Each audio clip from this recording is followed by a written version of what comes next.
اب ختم نبوت پر بھی قادیانیوں کو راہ دے دیا. اب جب بھی ان سے کوئی بات کرو بتاؤ کسی اس کی کتاب اٹھا کے سامنے کر دیتے ہیں, اس کی کتاب اٹھا کے کیا کرتے ہیں سامنے کر دیتے ہیں.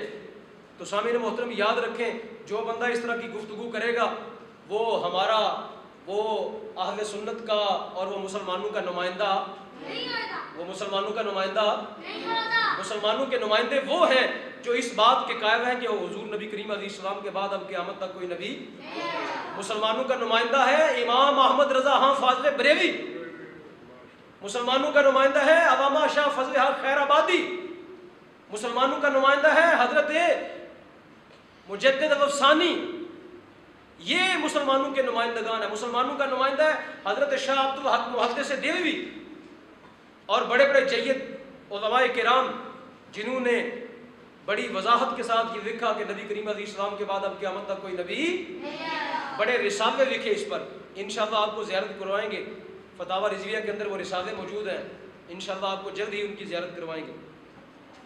اب میں یہ مسئلہ آپ کو سمجھ آ گیا کہ قادیانی جب کوئی بندہ بات کرے تو اس کو یہ پوچھو کہ ساری امت ایک طرف کھڑی ہے. ساری امت کیا ہے اور تم چند جہنمی لوگ ایک طرف کھڑے ہو. اب تمہاری جہنمیوں کی بات سنیں یا ان اہل جنت کی بات سنیں. اہل جنت کا موقف جو ہے اس کو اپنائیں یا تمہارے جہنمیوں کی بات سنیں.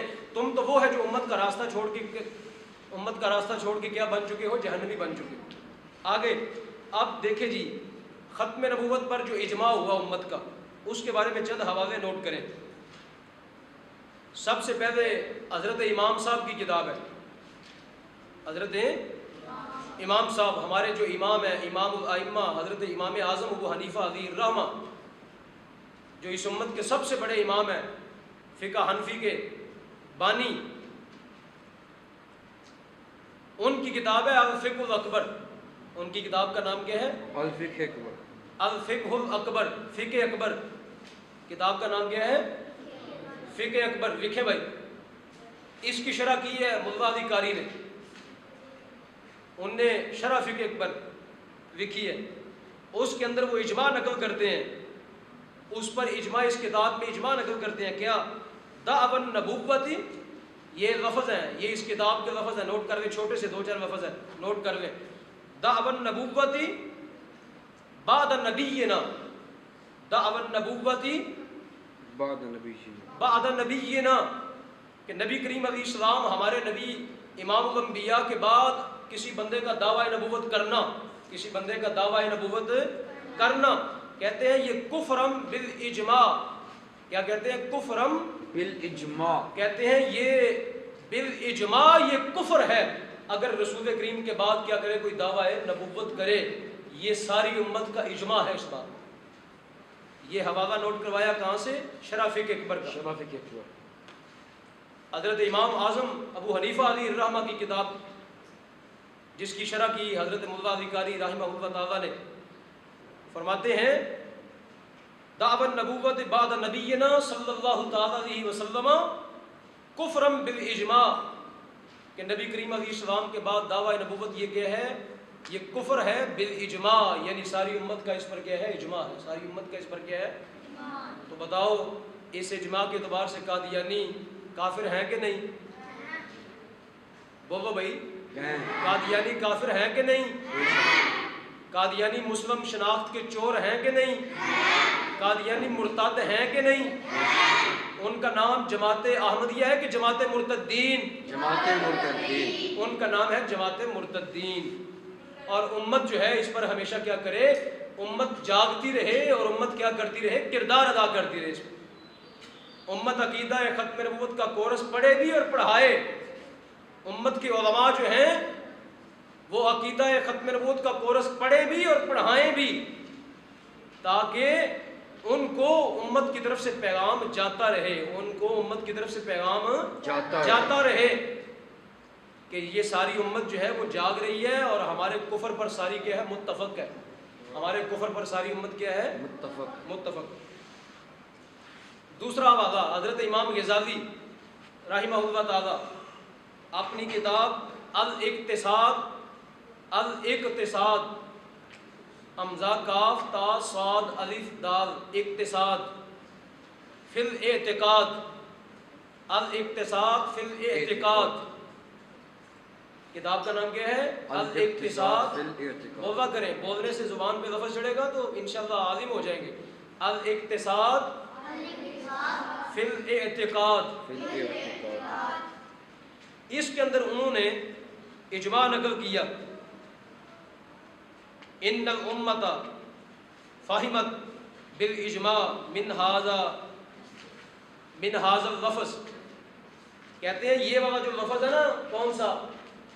خاتم النبیین، کہتے ہیں اس لفظ سے امت نے کیا کیا؟ یہی سمجھا، اس لفظ سے امت نے یہی سمجھا کہ نبی کریم علیہ السلام آخری نبی ہیں، اور اس پر ساری امت نے کیا کر لیا؟ اجماع کر لیا۔ ساری امت نے کیا کر لیا؟ اجماع کر لیا۔ اس لفظ سے یہی معنی سمجھا، کیا معنی؟ کہ خاتم النبیین کا معنی آخر النبیین، خاتم النبیین کا معنی آخر النبیین، ساری امت نے یہی سمجھا۔ صحابہ کرام سے لے کے آج تک جتنی امت گزری ہے سب نے کیا سمجھا؟ خاتم النبیین کا کیا معنی سمجھا؟ آخر النبیین۔ بولے خاتم النبیین کا کیا معنی سمجھا؟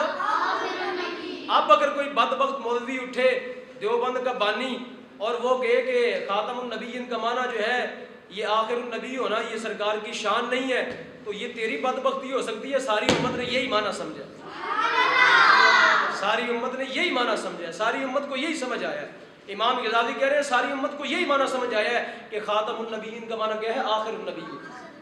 خاتم النبیین کا معنی کیا ہے؟ آخر النبیین۔ لکھیں، یہ بات لکھ لیں کہ ساری امت نے یہی سمجھا ہے، اس سے ساری امت نے اس بات سے، اس لفظ سے یہی معنی سمجھا ہے کہ خاتم النبیین کا معنی کیا ہے؟ آخر النبیین۔ ومن قرائن احبابہ انہ افہم عدم نبی بعدہ ابدا، کہتے ہیں اس لفظ سے ساری امت نے یہی سمجھا ہے کہ اب ابد الاباد تک نبی کریم علیہ السلام کے بعد اب کوئی نبی نہیں ہے، حضور کے بعد اب قیامت تک کوئی نبی نہیں ہے۔ وَأَنَّهُ لَيْسَ فِيهِ تَعْظِيمٌ وَلَا تَخْصِيصٌ۔ آپ سنیں، امام غزالی نے بات ہی جو ہے وہ قلم ہی توڑ دیا۔ امام غزالی کے یہ لفظ سونے کے پانی کے ساتھ لکھنے کے قابل ہے۔ سبحان اللہ۔ آپ نے فرمایا وَأَنَّهُ لَيْسَ فِيهِ تَعْظِيمٌ وَلَا تَخْصِيصٌ، فرمایا ان لفظوں کے اندر نہ کوئی تعظیم ہوگی نہ کوئی تخصیص ہوگی۔ سبحان اللہ۔ یعنی ان لفظوں کی نہ کوئی تشریح کرے گا نہ کوئی تعویل کرے گا، یہ لفظ جس طرح ہے ان کو ایسے ہی سمجھا جائے گا۔ سبحان اللہ۔ ان کے اندر کوئی تعویل نہیں کرے گا، کوئی تشریح نہیں کرے گا، جس طرح مرزائی اور قادیانی ان لفظوں کی کیا کرتے ہیں؟ تشریح کرتے ہیں۔ کیا کرتے ہیں؟ تشریح کرتے ہیں، تعویل کرتے ہیں، تخصیص کرتے ہیں۔ آپ نے فرمایا ان لفظوں کی نہ کوئی تعویل ہوگی نہ کوئی تخصیص ہوگی، بس اس لفظ کا ساری امت نے ایک ہی معنی سمجھا ہے کہ خاتم النبیین کا معنی ہے آخر النبیین۔ خاتم النبیین کا معنی کیا ہے؟ آخر النبیین۔ فمنکر، پس جو بندہ ان الفاظ کے اس معنی کا منکر ہوگا، فمنکر ھذا لا یکون الا منکرا بالاجماع، کہتے ہیں جو ان لفظوں کے اس معنی کا منکر ہوگا وہ امت کے اجماع کا منکر ہوگا، وہ امت کے اجماع کا منکر۔ اب امام غزالی نے لکھ دیا، یہ امام غزالی نے یہ بات لکھ دی کہ جو بندہ ان لفظوں کے کوئی اور معنی کرے گا وہ کس کا منکر ہوگا؟ اجماع امت کا۔ کس کا ہوگا؟ اجماع امت۔ اجماع امت کا۔ میں دیکھ رہا ہوں آپ کی توجہ نہیں ہے، جو ان لفظوں کے کسی اور معنی کو مراد لے گا وہ کیا ہوگا؟ اجماع امت کا منکر ہوگا۔ کیا ہوگا؟ اور پتہ ہے جو امت کے اجماع کا منکر ہو وہ کون ہوتا ہے؟ وہ جہنمی ہوتا ہے، وہ دائرہ ایمان سے کیا ہوتا ہے؟ خارج ہوتا ہے۔ وہ اجماع کا منکر یوں گویا قرآن کی آیت کا منکر، صحابہ کرام کی اجماع کا منکر یوں گویا قرآن کی آیت کا منکر۔